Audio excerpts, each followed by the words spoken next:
আসসালামু আলাইকুম। ওয়ালাইকুম আসসালাম।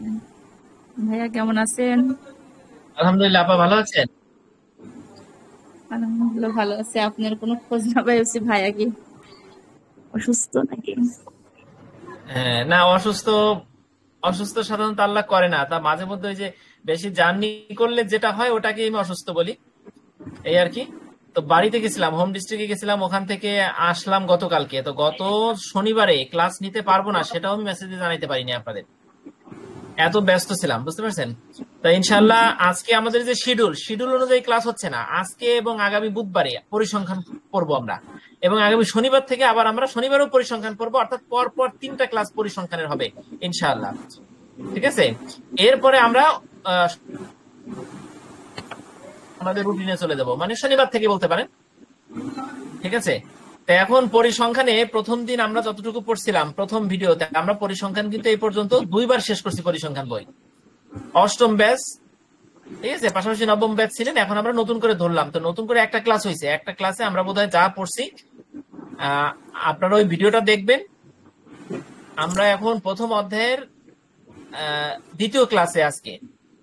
ঠিক আছে, যতদূর পারি প্রশ্ন পড়ার চেষ্টা করব। ঠিক আছে, তো আপনারা যদি সবাই থাকেন ইনশাআল্লাহ পরিসংখ্যানে 80-তে 80 পাবেন, এবং পরিসংখ্যান খুব কঠিন না। আমি নিজের মতন করে সহজ করে বুঝাই দিব, কঠিন জিনিসটাকে আমি পেঁচাবো না। আমি প্রত্যেকটা আগে পরবর্তীতে বিভিন্ন এই 6 নাম্বার 7 নাম্বার 8 নাম্বার অধ্যায়টা আরো জটিল, এগুলো আমি নিজের মতন করে এমন ভাবে বুঝাই দেবো, আপনি যদি আমার কথা মতন বুঝেন তাহলে আপনি পরীক্ষা লিখে আসতে পারবেন। ঠিক আছে। এক্সপেরিমেন্ট চালাইতে পারবেন কিনা আমি জানি না, তবে লিখে আসবেন নির্ভুল ভাবে। আচ্ছা, যাই হোক, তাহলে আমরা আজকে পড়বো হচ্ছে, দেখেন, আমরা গত ক্লাসে, মামুনি তুমি এরকম কান্না করলে তো ক্লাস করতে পারবো না।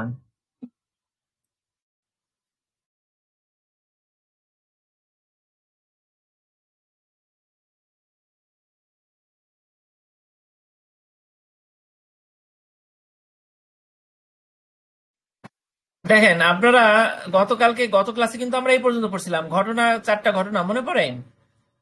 আচ্ছা, আমরা পড়তেছি 1 নম্বর প্রশ্ন। এই 1 নম্বর প্রশ্নে কি কি আছে? সম্ভাবনার সংজ্ঞা, সম্ভাবনা সম্পর্কিত অনেকগুলো ধারণা, যেমন ঘটনা, পূরক বা পরিপূরক ঘটনা। তা আমরা ঘটনা পর্যন্ত পড়ছিলাম, আজকে আমরা এগুলো পড়বো। আপনারা অলরেডি এগুলো যেহেতু প্রথম অধ্যায়ের, এগুলো আপনারা সবাই পারেন, সবাই পড়ছেন। ঠিক আছে, তারপরেও দেখেন নতুন করে আমরা পূরক বা পরিপূরক ঘটনা কি, এই জিনিসগুলো 3 মার্কে আসতে পারে ক নাম্বারে, একের কতে। আর যদি একের কতে নাও আসে, মানে তিনে, তাহলে এইভাবে আসতে পারে যে কয়টা সংজ্ঞা লিখুন, তাতে আসতে পারে ঘটনা কি, পূরক ঘটনা কি, তারপর আসতে পারে মনে করেন পরস্পর অবর্জনশীল ঘটনা কি। তো এইভাবে যদি 3টা সংজ্ঞা দেয়, আপনার দেখা যাচ্ছে যে 3 মার্কে যদি 3টা সংখ্যা থাকে তাহলে কিন্তু 1 করে মার্কস থাকবে। ঠিক আছে। এখন 1 মার্কের জন্য আপনাকে, যদি পুরো ঘটনা কাকে বলে, তাহলে যতটুকু লিখতে হবে, পাশাপাশি একটা এক্সাম্পল তো চলেই আসে। এমনকি যারা খুব ভালো একে 1 পাবেন বা সবকিছু ভালোভাবে লিখবেন, তাদের চিত্রটাও চলে আসে। তা সাধারণত যে এটা যে 1 মার্কে আসবে তা না, ধরে নেন সিঙ্গেল একটা প্রশ্ন 3 মার্কে আসবে, আবার 5 মার্ক অথবা 8 মার্কের সাথে জুড়ে দিতে পারে। ঠিক আছে, তা আমরা এখন পরিপূরক বা পরিপূরকটা কি। পূরক বা পরিপূরক ইংরেজিতে কমপ্লিমেন্টারি, আর ঘটনা ইভেন্টস। ঠিক আছে, আমি পড়ি সংজ্ঞাটা, দেখেন। কোন নমুনা ক্ষেত্রের সাথে, এখনই মুখস্থ করে ফেলবেন, কোন নমুনা ক্ষেত্রের সাথে সংশ্লিষ্ট। নমুনা ক্ষেত্রটা কি? এই যে নমুনা ক্ষেত্র, নমুনা ক্ষেত্র মানে তো বুঝেন, মনে করেন একটা খেলার মাঠ, একটা টেবিল, বা পুরো পৃথিবী, পুরো বাংলাদেশ, মানে যেখান থেকে আপনি নমুনা স্যাম্পল কালেক্ট করবেন সেটা হচ্ছে নমুনা ক্ষেত্র। কোন নমুনা ক্ষেত্রের সাথে সংশ্লিষ্ট কোন ঘটনার, মানে মনে করেন এই যে একটা টেবিল বা এই যে একটা আয়তকার চিত্র, এইটার সাথে সংশ্লিষ্ট, এই পুরোটা হচ্ছে নমুনা ক্ষেত্র, এটার সাথে সংশ্লিষ্ট কোন ঘটনার অনুকূল ফলাফলগুলো বাদ দিয়ে, কথা কি বুঝতে পারছেন? মনে করেন এই পুরো টেবিল থেকে থেকে বা আয়তকার ক্ষেত্র থেকে এই পুরো যে দাগ দেওয়া আর আড়াআড়ি ভাবে, এগুলো পুরোটা হচ্ছে নমুনা ক্ষেত্র। সংশ্লিষ্ট কোন ঘটনার অনুকূল ফলাফলগুলো বাদ দিয়ে, মনে করেন সংশ্লিষ্ট ফলাফলটা হচ্ছে, ঘটনা হচ্ছে এ, এই টেবিলের সব জায়গা থেকে এটা হচ্ছে আপনার ঘটনা, এটা মনে করেন আপনার একটা আপনার জায়গা, আপনি পুরো টেবিল থেকে ওই জায়গাটা বেছে নিচ্ছেন। তাহলে কি হবে? ফুল টেবিল থেকে এটাকে যদি বাদ দেন, তাহলে যতটুকু অংশ থাকে সেটা হচ্ছে এ কমপ্লিমেন্টারি, এর উপরে সি আছে। সিতে কমপ্লিমেন্টারি মানে পূরক বা পরিপূরক, কমপ্লিমেন্টারি বাংলা পূরক বা পরিপূরক, ঠিক আছে, সেই হিসেবে সি মানে কমপ্লিমেন্টারি। দেখেন কি বলছে, কোন নমুনা ক্ষেত্রের সাথে সংশ্লিষ্ট কোন ঘটনার অনুকূল ফলাফলগুলো বাদ দিয়ে অবশিষ্ট ফলাফলগুলোর সেটকে, অবশিষ্ট কোনটা বলেন তো, এটা যদি বাদ দেন তাহলে অবশিষ্ট যেটা পুরোটা হচ্ছে এসি, হ্যাঁ, বা এ কমপ্লিমেন্টারি। অবশিষ্ট ফলাফলগুলোর সেটকে প্রথম ঘটনা কোনটা বলেন তো, এ, ঠিক আছে। অর্থাৎ এতটুকু বুঝতে পারছেন সবাই?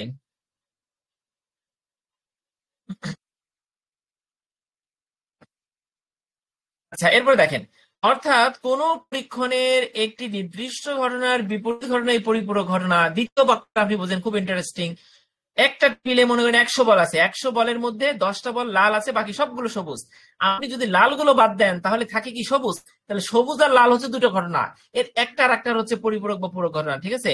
দ্বিতীয় বাক্যটা সেটাই বলছে, কোন ঘটনা এ এর পরিপূরক ঘটনাকে, যদি একটা ঘটনা এ হয়, এস মানে স্যাম্পল বা নমুনা ক্ষেত্র পুরোটা, একটা ঘটনা যদি এ হয়, তাহলে এ এ এর পরিপূরক ঘটনা বা পুরো ঘটনাকে আমরা কি কি বলতে পারি, এ বার, বি এ আর। আপনাদের একটা পরিসংখ্যানের একটা ব্যাখ্যা অংশ আছে, ঠিক আছে, আপনারা অনেকে আমার কাছ থেকে নেন নাই, যারা নোট নিছেন তারা নেন নাই। পরিসংখ্যানের ব্যাখ্যা অংশটা আমার কাছ থেকে ইন্ডিভিজুয়ালি মেসেজ দিয়ে পিডিএফ ফাইল, পিডিএফ বই, এটা আমার কাছ থেকে নিয়ে নেবেন ফ্রি, ঠিক আছে। এটাই কি কি আছে আমি বলি।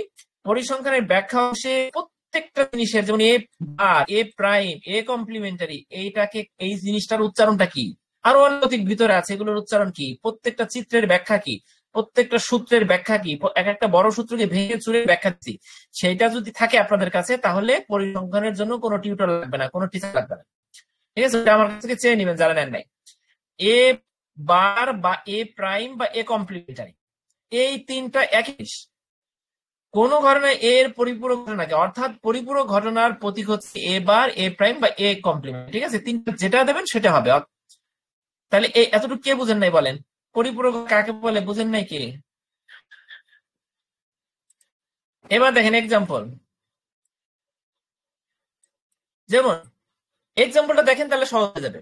লুডুর কোন ছক্কা একবার নিক্ষেপের নমুনা ক্ষেত্র, আমরা জানি লুডুর ছক্কা নিক্ষেপ করলে 1 পরে, 2 পরে, 3 পরে, 4 বা অথবা 6 পরে, এতটুকু পরে।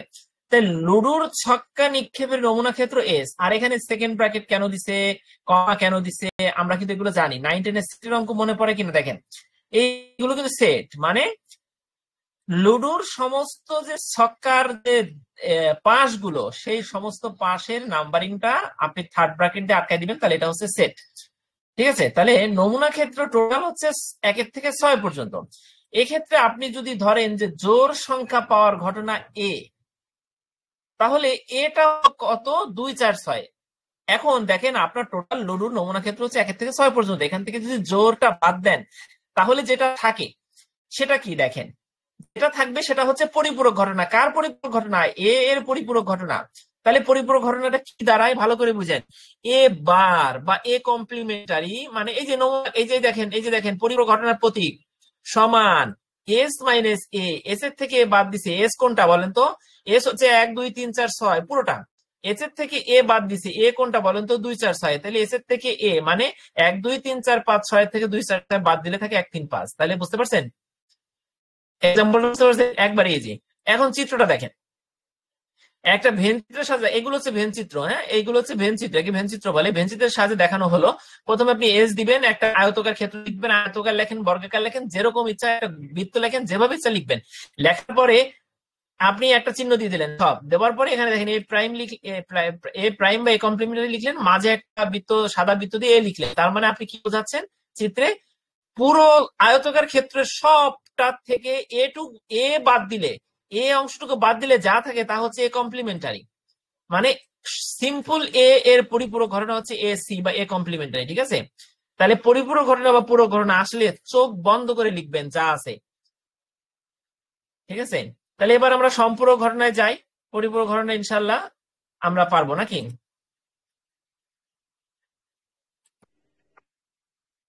আচ্ছা ঠিক আছে, থ্যাংক ইউ সবাইকে। আপনারা সবাই কথা বলতে পারবেন, কারো কিন্তু মিউট করা নাই, ঠিক আছে। রোমা মাহমুদ আপনি মিউট নাই। আচ্ছা তাহলে এবার দেখেন সম্পূরক ঘটনাটা পড়ি আমরা।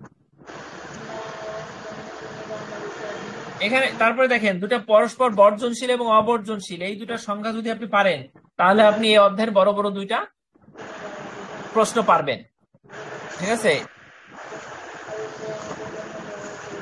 আমরা সম্পূরক ঘটনাটা দেখি। সাপ্লিমেন্টারি, আগেরটা হচ্ছে কমপ্লিমেন্টারি আর এটা কি সাপ্লিমেন্টারি। দেখেন, কোন দৈব পরীক্ষণের প্রাপ্ত ফলাফলগুলো পরস্পর বর্জনশীল ঘটনা হলে, কথাটা কিন্তু সংজ্ঞাটা কিন্তু আপনাকে ভালো করে বুঝতে হবে।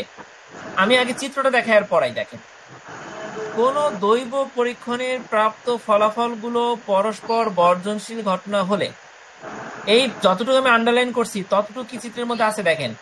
এই টোটাল হচ্ছে একটা আয়তাকার ক্ষেত্র, টোটাল একটা কি আয়তাকার ক্ষেত্র। এই আয়তাকার ক্ষেত্রের পুরোটা হচ্ছে একটা ঘটনা। এখন এই ঘটনাটা মনে করেন দৈব পরীক্ষণ ক্ষেত্র। এইখানে প্রাপ্ত যে ফলাফলগুলো এগুলো যদি পরস্পর বর্জনশীল হয়, কিভাবে বর্জনশীল দেখেন, 2 4 6 1 3 5। হ্যাঁ, এই 2 4 6 1 3 5 আলাদা, কিন্তু দেখেন এ এবং বি কিন্তু আলাদা, একটার সাথে একটা মিশে নাই, দেখছেন? তার মানে কি পরস্পর এরা একে অপরকে বর্জন করছে। আচ্ছা, বিপরীতে অবর্জনশীল কোনটা? এটা যদি বর্জনশীল হয় তাহলে অবর্জনশীল হচ্ছে এটা, দেখেন। একটু সাউন্ড এসে বোধ হয়, শাহজাহান ভাই মিউট করে দেন। আচ্ছা, ঠিক আছে, ওকে। দেখেন, এটা হচ্ছে অবর্জনশীল, মানে হচ্ছে এরা কিন্তু এ এবং বি পরস্পরকে বর্জন করে নাই। এ এবং বির মধ্যে ছেদ বিন্দু আছে এবং কমন উপাদান আছে, সেটা হচ্ছে 2। এটা হচ্ছে অবর্জনশীল। এটার বিপরীতে এটা হচ্ছে বর্জনশীল।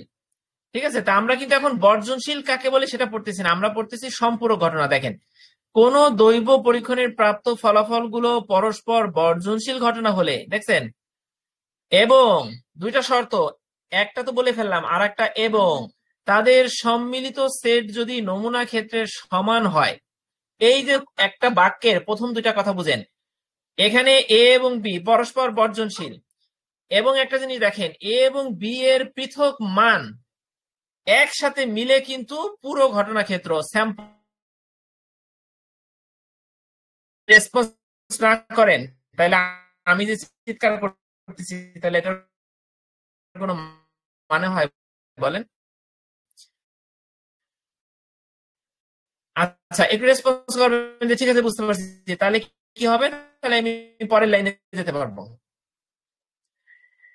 তাহলে এখানে কি দাঁড়ালো, সংজ্ঞাটা কি দাঁড়ালো দেখেন, কোন নমুনা ক্ষেত্রের দৈব পরীক্ষণের প্রাপ্ত ফলাফলগুলোর পরস্পর বর্জনশীল হলে, এই যে বর্জনশীল হয়েছে হলে, তাদের সম্মিলিত সেট মানে এ এবং বি মিলে যদি একটা নমুনা ক্ষেত্রের সমান হয়, এ এবং বি মিলে যদি এস এর সমান হয়, তাহলে ওই ঘটনাগুলোকে সম্পূরক ঘটনা বলে। ক্লিয়ার?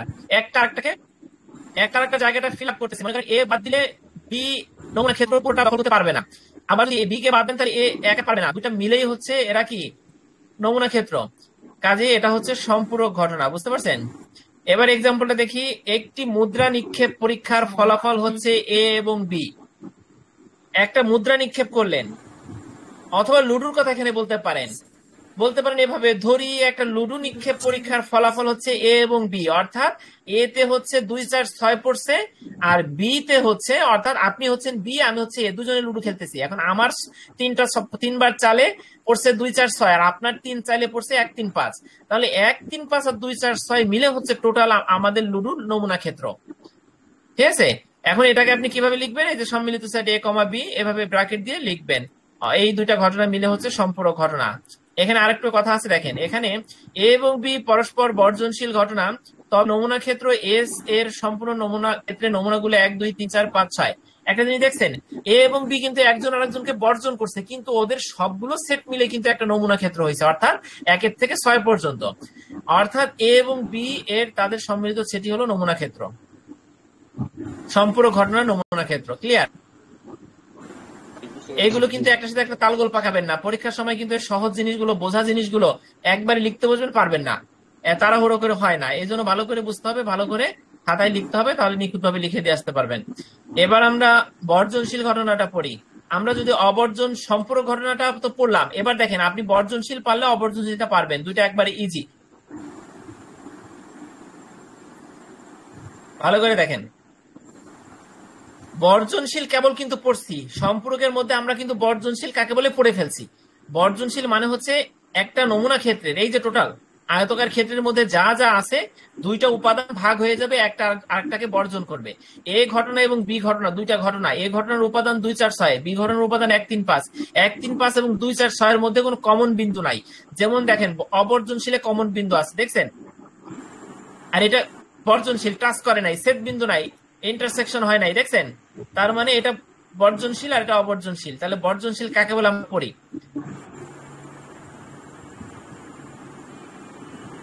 কোন দৈব পরীক্ষা, সবগুলো ক্ষেত্রে কিন্তু দৈব পরীক্ষা বলতে হবে।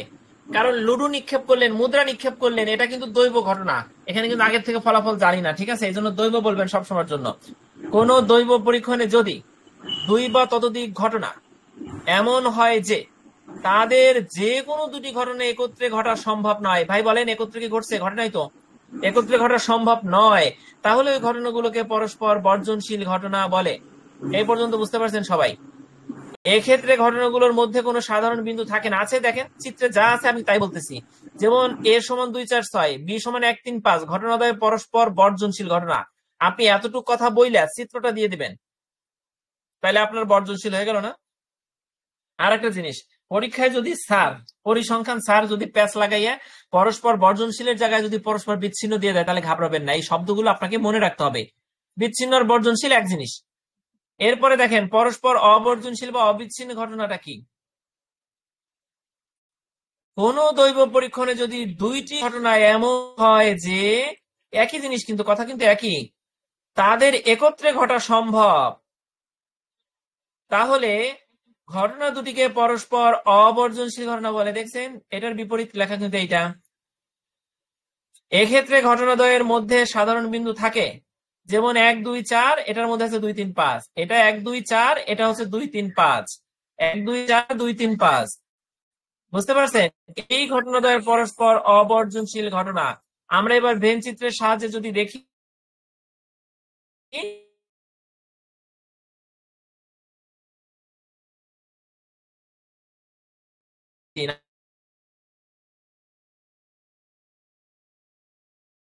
কমন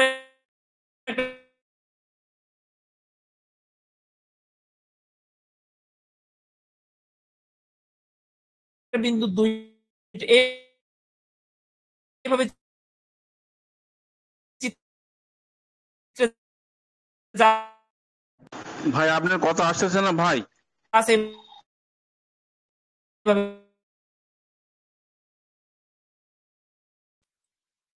কথা শোনা যাচ্ছে না। হ্যাঁ এবার শোনা যাচ্ছে? এবার শোনা যাচ্ছে? জি ভাই, এখন শোনা যাচ্ছে। জি। আচ্ছা আচ্ছা, ঠিক আছে। তাহলে আমি লাস্ট যেটা বলছিলাম সেটা হচ্ছে পরস্পর এই দেখেন আপনার বর্জনশীল এবং অবর্জনশীল ঘটনা, এই পর্যন্ত সবাই কি বুঝতে পারছেন? জি ভাই, বুঝতে পেরেছি। আচ্ছা, থ্যাংক ইউ। জি, ঠিক আছে, এটা তো সবাইকে সমস্যা অনেক নাই। ধন্যবাদ। হ্যাঁ আচ্ছা আচ্ছা, হ্যাঁ এই অধ্যায় তো সহজ, এই অধ্যায়টা তো সহজ, কমন অধ্যায়। ঠিক আছে, তারপরে এই অধ্যায়টা আমরা কেন মনোযোগ দিয়ে পড়বো? কারণ দেখা যাচ্ছে এক বছর যে জিনিসগুলো আসে পরের বছর অন্য জিনিসগুলো আসে, আবার দেখা যাচ্ছে যে এক বছর যা আসছে ওখান থেকে কিছু অংশ এসে পড়তে পারে। তো সব মিলে ফুল যাতে ক খ গ তিনটা প্রশ্ন যাতে কমন পড়ে, এটা হচ্ছে এই চেষ্টাটা করতে হবে। দেখা যাচ্ছে আমি এই অধ্যায় প্রস্তুতি নিয়ে গেলেন, একটা অংশ পারলেন না, আপনি ফুল 8 মার্ক অ্যান্সার করতে পারলেন না, 16 মার্ক অ্যান্সার করতে পারলেন না। এই জন্য এটা ভালো করে পড়বেন, ঠিক আছে? আচ্ছা, এবার দেখেন আমরা তাহলে নিশ্চিত এবং অনিশ্চিত ঘটনা, বইতে কিন্তু পার্থক্যটা বোধহয় ছকাকারে নাই আপনাদের। দেখেন নিশ্চিত ঘটনা কাকে বলে, অনিশ্চিত ঘটনা কাকে বলে, শুধু ছোট করে দুইটা বাক্যে এতটুকু লেখা আছে, কিন্তু এখান থেকে কি কি আসে? আপনি নিশ্চিত ঘটনার সংখ্যাটা পড়বেন, অনিশ্চিত ঘটনার সংখ্যাটা পড়বেন। তবে পরীক্ষায় কিন্তু নিশ্চিত এবং অনিশ্চিত ঘটনার পার্থক্য আসে, কাজে আপনাকে পার্থক্যটা পড়তে হবে। আমি এখন পার্থক্যটা খুব সহজ করে পড়াই। সংজ্ঞা আসলে এতটুকু, যেটা বইতে আছে এতটুকু, আর পার্থক্যটা এতটুকু। আমরা আগে সংজ্ঞা পড়ে আসি। দেখেন, নিশ্চিত ঘটনা হলো এমন একটি ঘটনা যা অবশ্যই ঘটবে, অর্থাৎ এর ঘটার সম্ভাবনা 100%। এটি এমন একটি ঘটনা যা নিশ্চিত এবং কোনোভাবে ঘটতে ব্যর্থ হতে পারে না। পরীক্ষার ক্ষেত্রে একটা নিশ্চিত ঘটনার ফলাফল জানাই থাকে এবং এর সম্ভাবনা 1 হয়। একবারে সহজ করে লিখছি কিন্তু, হ্যাঁ। উদাহরণটা কি? একটা ডাইস, সাধারণ ডাইস নিক্ষেপের সময় ডাইসের উপরে 1 থেকে 6 পর্যন্ত, ডাইস মানে লুডুর গুটি, আমরা যেটা গুটি বলি, হ্যাঁ লুডুর ডাইস, এই 1 থেকে 6 পর্যন্ত কোনো না কোনো সংখ্যা আসবে। আপনি লুডু নিক্ষেপ করলে কোনোভাবেই কিন্তু 1 থেকে 6 পর্যন্ত কোনো না কোনো সংখ্যা আসা মিস হবে না। তার মানে লুডু নিক্ষেপে একটা ফল পাওয়া, আপনি এটা বলতে পারেন না যে আমি লুডু নিক্ষেপ করলাম আমি 6 পাবো, ছক্কা পাবো। ঠিক আছে, যদি আপনি বলেন ছক্কা পাবো, তার মানে বুঝতে হবে এটা নিশ্চিত করে আপনি জানেন। আর যদি বলেন তখন তখন কিন্তু ছক্কা পাবেন এটা বললে কিন্তু এটা নিশ্চিত ঘটনা না। আর যদি বলেন 1 থেকে 6 পর্যন্ত কোনো না কোনো সংখ্যা আসবে, তাহলে সেটা নিশ্চিত ঘটনা। আমার কথা বুঝতে পারছেন? লুডুর কথা বলতে গিয়ে, ডাইসের কথা বলতে গিয়ে আপনি যদি একটু প্যাচ লাগাই দেন, তাহলে কিন্তু এক্সাম্পলটা হবে না। একটি নিশ্চিত ঘটনা কখন 1 থেকে 6 পর্যন্ত আসবে তখন নিশ্চিত। যদি বলেন 6 ছক্কা আসবে, তখন কিন্তু এটা নিশ্চিতের উদাহরণ না, কারণ ডাইসে 1 থেকে 6 যে কোনো একটি সংখ্যা অবশ্যই আসবে। ঠিক আছে, ক্লিয়ার? এবার অনিশ্চিত ঘটনাটা আমরা দেখি। অনিশ্চিত ঘটনা হলো এমন একটি ঘটনা যা কখনো ঘটবে না, অর্থাৎ এর ঘটার সম্ভাবনা 0% থাকে, অনিশ্চিত।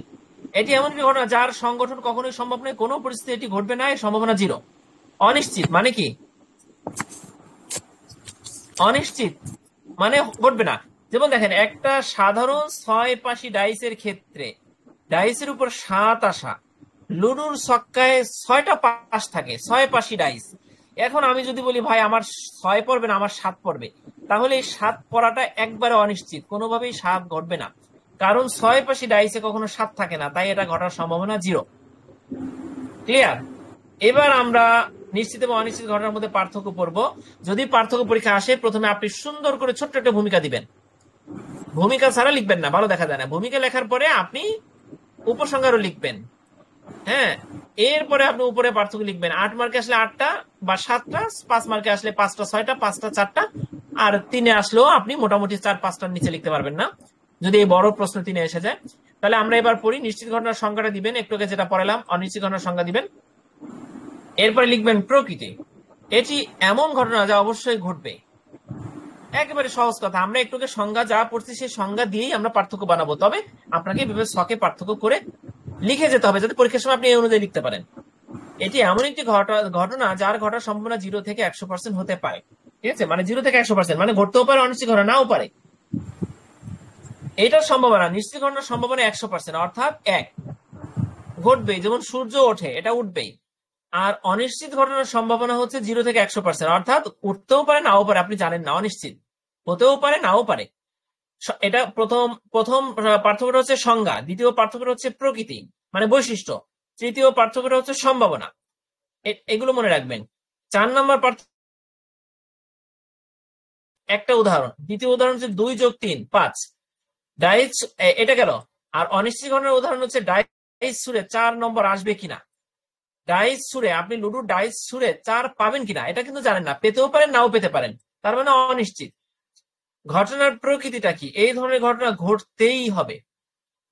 2 যোগ 2 4, 2 যোগ 3 5, এটা ঘটতেই হবে। সূর্য প্রতিদিন উঠে, ঘটতেই হবে। তবে আমরা জানি না যদি কিয়ামত হয় সে প্রেক্ষিতে এটা অনিশ্চিত উঠবে কিনা, তবে প্রতিদিন কিয়ামত না হলে এটা নিশ্চিত উঠবে। এই ঘটনা ঘটার সম্ভাবনা থাকে, অর্থাৎ তা নিশ্চিত নয়। ঘটনা ঘটার সম্ভাবনা থাকে মানে ঘটতেও পারে, তবে নিশ্চিত নয়, মানে না ঘটার সম্ভাবনাও থাকতে পারে, অর্থাৎ ঘটনা ঘটার সম্ভাবনা একবারে 0 হতে পারে। আর পরিসংখ্যানের দৃষ্টিকোণ থেকে আপনি বলবেন নিশ্চিত ঘটনার সম্ভাবনা, নিশ্চিত ঘটনার মান হচ্ছে 1, নিশ্চিত ঘটনার সম্ভাবনার মান 1, আর অনিশ্চিত ঘটনার সম্ভাবনার মান 0 থেকে 1। ঠিক আছে, 0 থেকে 1। ক্লিয়ার? তাহলে আমাদের এই প্রশ্নটা হলো। এবার আরো কিছু প্রশ্ন আছে, আপনারা যদি চান তাহলে এটা পড়তে পারি, তবে আমাদের টাইম তো আধা ঘন্টা হয়েছে। এখানে একটা প্রশ্ন আছে, এই প্রশ্নটা পড়ার আগে কিছু কথা আছে। এই প্রশ্নটা আপনাদের টিচাররা তো নিশ্চয়ই পড়াইছেন ক্যাম্পাসে। ঠিক আছে, যদি পরীক্ষা আসে তাহলে এটা কিন্তু ধরে আসবে পুরোটা, আবার ছোট ছোট করে আসতে পারে, ক খ গ ঘ এভাবে ভেঙে ভেঙে আসতে পারে। ঠিক আছে,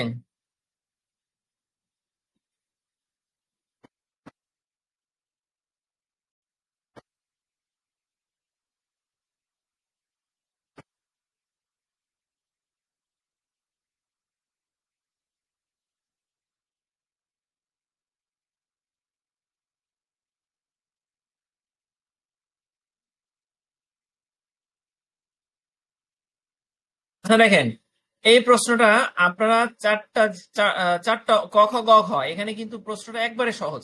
আপনারা যারা প্রথম প্রশ্নটা পড়ছিলেন, আমি দেখাই, সম্ভাবনা কাকে বলে, এই প্রশ্নটা নিশ্চয়ই আমরা সবাই পারি। দশম ব্যাচের যারা, তাদের ক্লাস শুরু হয় নাই, কিন্তু আমি কিন্তু গত ক্লাসে আমি এটা পড়ছি। আপনার বই পাইছেন, অনেকে পাওয়ার পরে দেখছেন, এই প্রশ্নটা পারেন। এইটা যদি পারেন, সম্ভাবনা কাকে বলে পুরোটা যদি পারেন, কেউ বুঝেন, তাহলে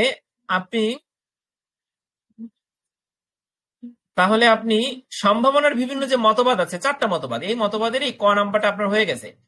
তবে আমি ওই যে সম্ভাবনা কাকে বলে, সম্ভাবনার যে ক্লাসিক্যাল সংজ্ঞা, ওই সংজ্ঞার সাথে এই সম্ভাবনার গাণিতিক সম্ভাবনার সংজ্ঞাটা একই, ঠিক আছে, তবে হালকা একটু পার্থক্য আছে। মানে এখানে লেখার ক্ষেত্রে পার্থক্য, যেহেতু আপনি এখানে দুটা লিখবেন, একটা হচ্ছে গাণিতিক সম্ভাবনা, একটা হচ্ছে পরিসংখ্যানিক সম্ভাবনা, দুটা কিন্তু একই, কিন্তু একটু প্রতীক প্রতীক এগুলো একটু চেঞ্জ হবে, এবং এখানে কিছু সংজ্ঞা কে দিচ্ছেন সেই কথা আছে, এখানে একটু অতিরিক্ত কথা আছে, এগুলো আপনার বুঝলে আপনি চোখ বুঝে লিখতে পারবেন, ঠিক আছে। তাহলে আমরা এখানে কিছু দেখি, গাণিতিক সম্ভাবনাটা কি দেখেন, ম্যাথমেটিক্যাল প্রবাবিলিটি, আর একটা হচ্ছে পরিসংখ্যানিক সম্ভাবনা বা স্ট্যাটিস্টিক্যাল প্রবাবিলিটি, ঠিক আছে। আমরা এই দুটো আগে বুঝি, পরের দুটা বোঝাই দেবো পরে। দেখেন, কোন দৈব পরীক্ষণের একটি ঘটনার অনুকূল ফলাফল সংখ্যাকে ওই পরীক্ষণের সমসম্ভাব্য পরস্পর বর্জশীল সম্পূরক ফলাফল, এই তিনটা জিনিস আমি সবুজ কালি দিয়ে মার্ক করি।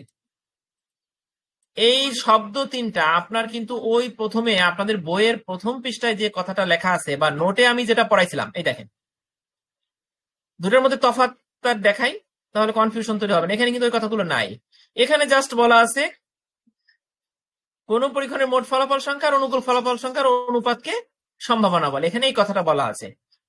আর আমরা এইখানে যখন এই সংখ্যাগুলো আমরা গাণিতিক সম্ভাবনা আর পরিসংখ্যানিক সম্ভাবনা দুটাকে পৃথক করে লিখবো, তখন একটু পৃথক সংজ্ঞার ক্ষেত্রে একটু পৃথক কিছু শব্দ ব্যবহার করব। কোন দৈব পরীক্ষণের একটি ঘটনার অনুকূল ফলাফল সংখ্যাকে, এই যে অনুকূল ফলাফল সংখ্যা, মনে করেন আপনি লুডু নিক্ষেপ করলেন, আপনি লুডু আচ্ছা লুডু না, আপনি মনে করেন মুদ্রা নিক্ষেপ করলেন, তাহলে মুদ্রা নিক্ষেপ করে আপনি পেলেন হচ্ছে টেইল বা লেজ উঠলো। মুদ্রার দুইটা অংশ, একটা হচ্ছে হেড আর টেল, টেলটা উঠলো, টেলটা হচ্ছে আপনার অনুকূল ফলাফল সংখ্যা, মানে আপনি পেয়ে গেলেন বা পাবেন।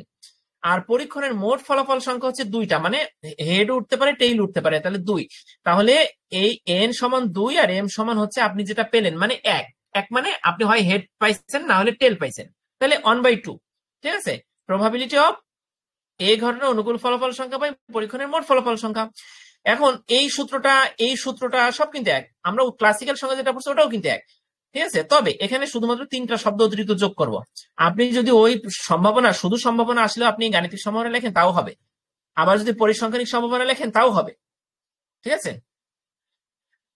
এখানে নতুন করে যে শব্দগুলো লিখবেন সেগুলো কি, সমসম্ভাব্য, মানে সমানভাবে সম্ভাবনা আছে। যেমন লুডু নিক্ষেপ করলে 1 2 4 5 6, এই 6টা পাশ, যে কোনো একটা পাশ ওঠার সম্ভাবনা কিন্তু সমান, আপনি বলতে পারেন না যে 6 ওঠার সম্ভাবনা বেশি, ঠিক না।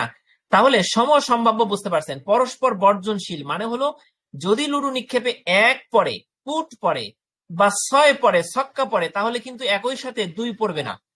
যদি হেইড ওঠে মুদ্রা নিক্ষেপে, তাহলে কিন্তু একই সাথে টেইল উঠবে না। তার মানে পরস্পর বর্জনশীল।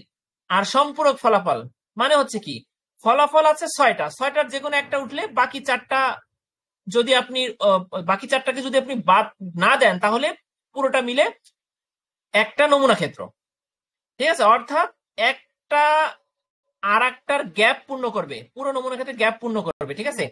তাহলে সমসম্ভাব্য, পরস্পর বর্জনশীল এবং সম্পূরক ফলাফল, এই তিনটা বৈশিষ্ট্যের ফলাফল দ্বারা ভাগ করে যে মান পাওয়া যায় তাকে ওই ঘটনার গাণিতিক সম্ভাবনা বলে। ক্লিয়ার? এতটুকু যে যারা বুঝবেন না বলবেন আমাকে, ঠিক আছে।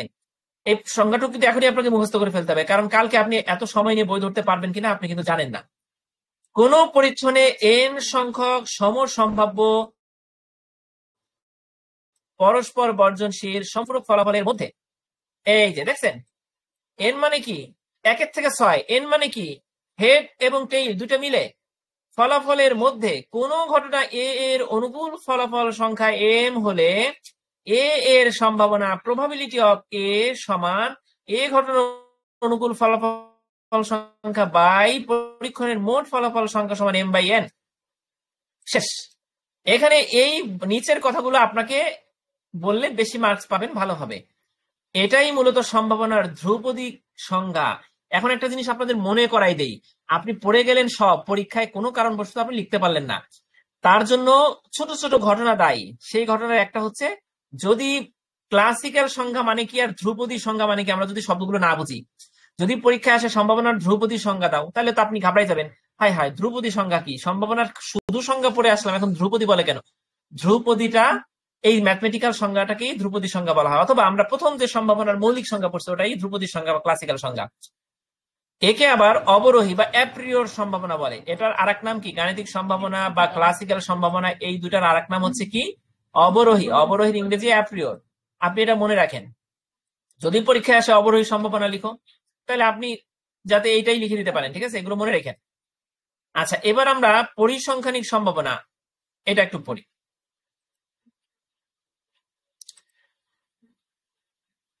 আমরা এটা পড়ে কিন্তু শেষ করে দেবো। দেখেন, পূর্ব নির্ধারিত শর্ত ঠিক রেখে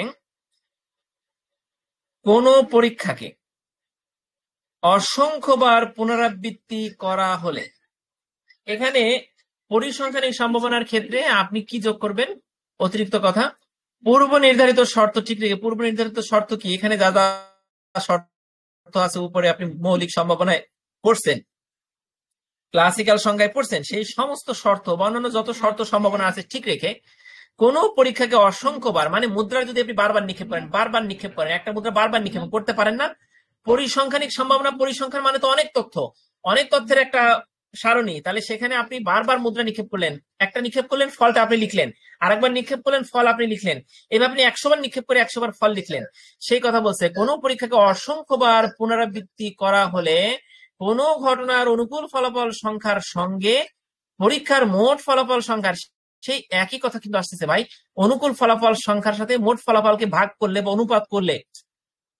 কিন্তু এখানে একটা কথা কি, মোট ফলাফল সংখ্যার অনুপাতের, এই যে অনুপাত, এই অনুপাতের সীমায়িত মানকে উক্ত ঘটনার আরোহী সম্ভাবনা বলা হয়। ক্লাসিক্যাল সম্ভাবনা বা গাণিতিক সম্ভাবনাকে বলছিলাম অবরোহী, আর পরিসংখ্যানিক সম্ভাবনাকে কিন্তু আরোহী সম্ভাবনা বলা হয়, ঠিক আছে?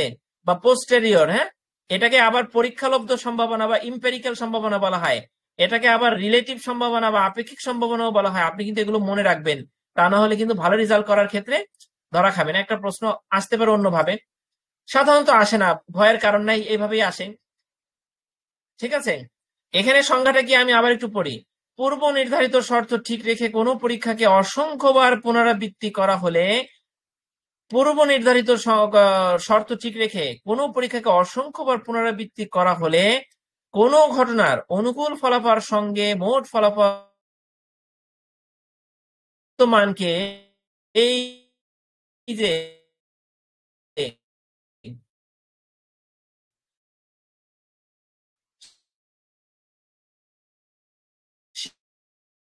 সীমায়িত মানকে উক্ত ঘটনার আরোহী সম্ভাবনা বলা হয়। এখানে আপনি পরিসংখ্যানিক সম্ভাবনা লেখেন। এবার বোঝা যায়? আচ্ছা, এবার জি, আমি বোঝা যেটা যাচ্ছে। বলছিলাম, আমি আবার একটু কয়েকটা শব্দ আগে আগে বলি, দেখেন শোনা যায় কিনা। আমি বলছিলাম হচ্ছে এই পর্যন্ত আরোহী সম্ভাবনা বা গাণিতিক সম্ভাবনার সংজ্ঞা শেষ। এরপরে দেখেন, যদি কোনো ঘটনা এ এর অনুকূল ফলাফল সংখ্যা এম হয়, মোট চেষ্টার সংখ্যা এন কে অসংখ্যবার, এই যে চেষ্টা মানে কি, আপনি দেখেন চেষ্টা বললো কেন এখানে, আমরা একটা মুদ্রা নিক্ষেপ করলে, একবার যদি নিক্ষেপ করি, সেটা হচ্ছে মোট পরীক্ষণের ফলাফল কয়টা? দুইটা। মানে মুদ্রা নিক্ষেপ করলেন, টেইল অথবা হেড যাই পড়ুক, ফলাফল পাবেন কয়টা? আপনার হাতে আছে মোট ফলাফল কয়টা? দুইটা। এখন দুইটার মধ্যে একটা পড়বে, সেই একটা হচ্ছে এম। এখন দুইটা হচ্ছে এন। এখানে একটা কথা বলছে, দেখেন মোট চেষ্টার সংখ্যা এন, মানে আপনি টোটাল কতবার চেষ্টা করলেন, একটা মুদ্রা কয়বার নিক্ষেপ করলেন, সেটাই ধরতে পারবেন। এন সমান সেটা। চেষ্টার সংখ্যাকে অসংখ্যবার পুনরাবৃত্তি করা হলে এ এর সম্ভাবনা হবে প্রবাবিলিটি অফ এ সমান, এইখানে এল টি কি, এন কি, এই চিহ্নটা কি, এম কি, এন কি, এই জিনিসটা যদি আপনি না বুঝেন তাহলে কি লিখতে পারবেন? দেখা যায়, দেখেন তো, এই দেখেন যদি দেখা যায় তাহলে এলটিটা কি দেখেন, এলটি পরিসংখ্যান বা স্ট্যাটিস্টিক বা গণিতে সাধারণত লেস দেন বা কম হিসাবে ব্যবহার করা হয়। এটি তুলনা চিহ্ন যা একটি সংখ্যা অপর একটি সংখ্যার চেয়ে ছোট বা কম হওয়ার কথা নির্দেশ করে। ঠিক আছে, এলটি লেস দেন বা কম, সীমিত। ঠিক আছে, এখন এনটা কি? এন হলো নাম্বার বা সংখ্যা। এন এর মান নির্ধারণ করে দেয় কতবার একটা নির্দিষ্ট পরীক্ষা করা হবে। কতবার করা হবে ভাই? এই যে আমি তো বললাম কেবল চেষ্টার সংখ্যা। আর এটা কি? ইনফিনিটি। ইনফিনিটি চিহ্ন আমরা যারা পরিসংখ্যান গণিত মোটামুটি করছি আগের বাচ্চাদের পড়াই, তারা আমাদের মনে পড়ে গেছে না? ইনফিনিটি এটা একটা গাণিতিক চিহ্ন।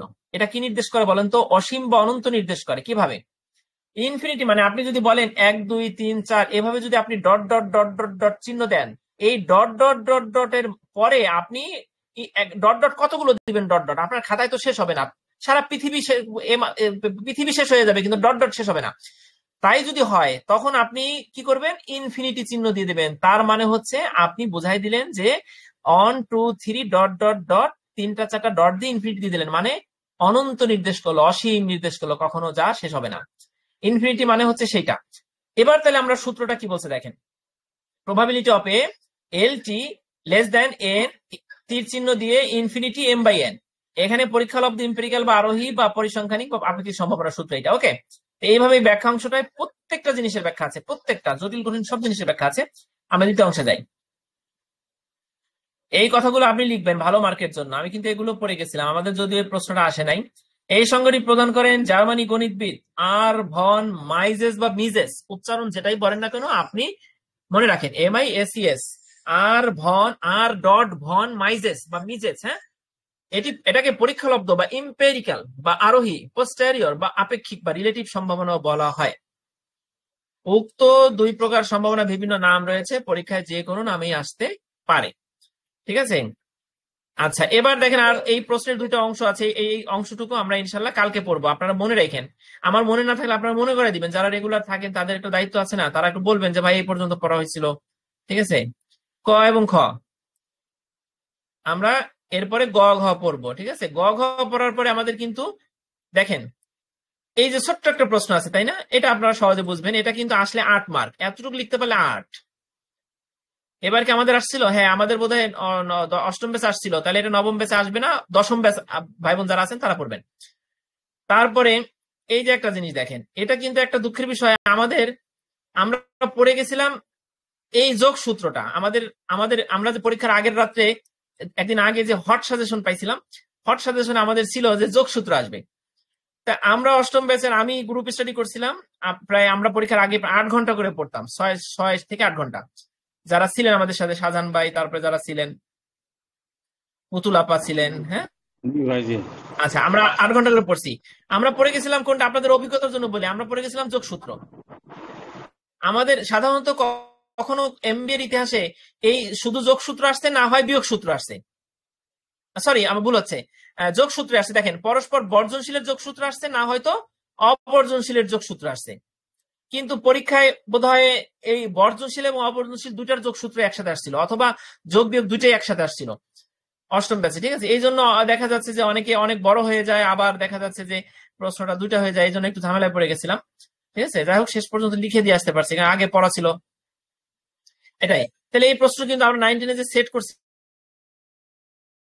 বুঝেন। তবে একটা জিনিস মনে রাখেন, সেটা হচ্ছে কি সহজ, তবে